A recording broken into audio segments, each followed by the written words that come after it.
ഓണം കഴിഞ്ഞ് ഇത്രയും ദിവസമായെങ്കിലും നമ്മളെ പ്രവാസികൾക്ക് ഇപ്പോഴും ഓണപരിപാടികൾ നടന്നുകൊണ്ടിരിക്കുകയാണ് കേട്ടോ. 2-3 ആഴ്ച മുമ്പ് നമ്മൾ നിസ്വയിലുള്ള എല്ലാ ഫ്രണ്ട്സും കൂടി ഒരുമിച്ച് ആഘോഷിച്ച ഒരു ഓണപരിപാടിയാണ് കേട്ടോ ഇത്. സദ്യ ഇല്ലാണ്ട് എന്ത് ഓണം അല്ലേ? അതുകൊണ്ട് തന്നെ ആദ്യം സദ്യയും തുടങ്ങാം. സദ്യക്ക് വേണ്ട കറികളെല്ലാം ഓരോരുത്തരായിട്ട് കൊണ്ടുവരായിരുന്നു കേട്ടോ. അതുപോലെ തന്നെ നല്ല ടേസ്റ്റും ഉണ്ടായിരുന്നു. പിന്നെ ഒരു മെയിൻ സംഭവം ഫോട്ടോ എടുക്കലാണല്ലോ. സംശയിക്കണ്ട കേട്ടോ, ഫൈസി ഫോട്ടോക്ക് പോസ്റ്റ് ചെയ്യുന്നത് തന്നെയാ. സിംഗിൾ ഫോട്ടോസ് ഒക്കെ എടുത്തു കഴിഞ്ഞ് പിന്നെ നമ്മളിതാ ഫാമിലി ഫോട്ടോസ് എടുക്കുന്ന സമയമായി. പിന്നെ ലേഡീസ് ഒറ്റയ്ക്ക്, ജെൻസ് ഒറ്റയ്ക്ക്, കുട്ടികൾ ഒറ്റയ്ക്ക്, അങ്ങനെ കുറേ ഫോട്ടോസ് എടുത്തു.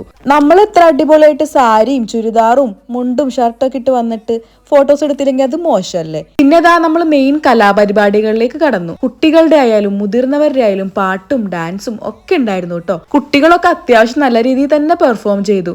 എല്ലാവരും ഒന്നിനൊന്നും മെച്ചായിരുന്നു. ശരിക്കും നമ്മൾ പ്രവാസികൾക്ക് ഇങ്ങനെയുള്ള പ്രോഗ്രാംസ് ഒക്കെ നല്ലൊരു ആശ്വാസമാണ് കേട്ടോ. അതുപോലെ തന്നെ നമ്മുടെ നാട്ടിൽ ഓണാഘോഷിക്കണേലും ഒരു പടി മുന്നിലാണ് കേട്ടോ ഇവിടെ നമ്മൾ ഓണാഘോഷങ്ങളൊക്കെ നടത്താറുള്ളത്. ഇങ്ങനെയുള്ള പ്രോഗ്രാംസ് ഒക്കെ ഓണാഘോഷത്തിലുപരി ഒരു ഫാമിലി ഗെറ്റ് ടുഗദർ പോലെയാണ് കേട്ടോ. എല്ലാവരായിട്ടും പരിചയപ്പെടാനും പരിചയം പുതുക്കാനും പറ്റിയ നല്ലൊരു അവസരം. കലാപരിപാടികളൊക്കെ കഴിഞ്ഞതിന് ശേഷം നമ്മൾ നേരെ ഗെയിംസിലോട്ട് കടന്നു കേട്ടോ. കുട്ടികളുടെയും മുതിർന്നവരൊക്കെ ഗെയിംസും ഉണ്ടായിരുന്നു. വടംവലിയായിരുന്നു മെയിൻ ഹൈലൈറ്റ്. അങ്ങനെ പ്രോഗ്രാംസും സമ്മാനദാനം ഒക്കെ കഴിഞ്ഞ് ഒരു പിടി നല്ല ഓർമ്മകളായിട്ട് നമ്മൾ വീട്ടിലോട്ട് പോന്നു.